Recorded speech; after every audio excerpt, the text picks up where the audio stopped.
The Marshall Plan says repopulate Detroit.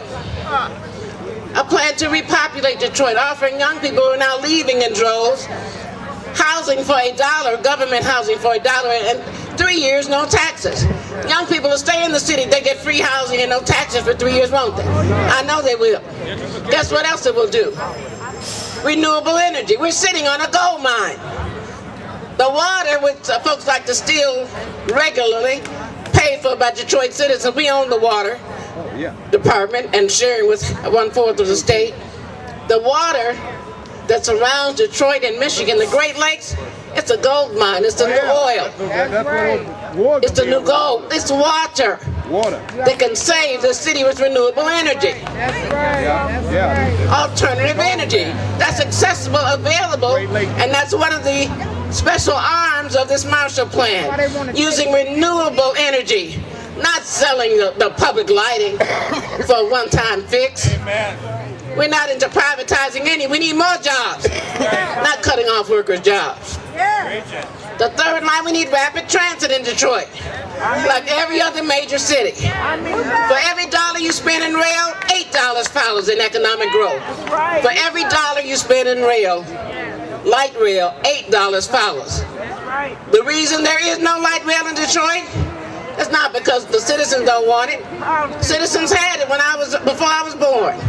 General Motors pulled the tracks up out of the street and got sued by the federal government.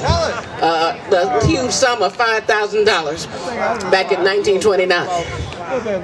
Rapid transit would change the economic condition for our people and connect us, as President Barack Obama has already said, to Chicago in a few minutes instead of a couple of hours by the regular train. We need to have access to some cultural niches so that our people will have a quality of life. You should not have to suffer in an urban area. And heads of households must have employment.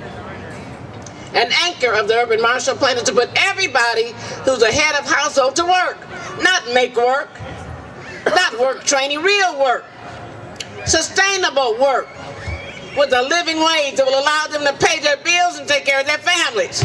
You have a right to work if you're an American. You have a right to work if your family has been invested in the auto industry through generations. If you've helped build a middle class that relies on 5-day work week and health care benefits and sick leave. That was created by Detroit. How dare the world and this nation turn its back on Detroit that created the middle class that everybody else enjoyed. We will not allow Detroit to be disrespected and treated like it's some expletive deleted every time they talk about it in Washington, D.C. So how do we do that?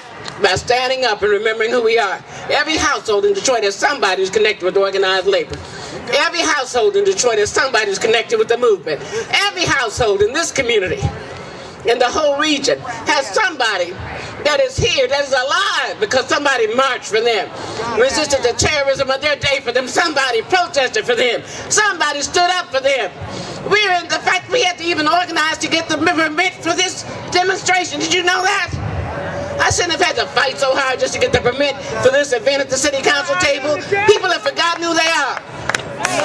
They need to be reminded of who we are. This is Detroit.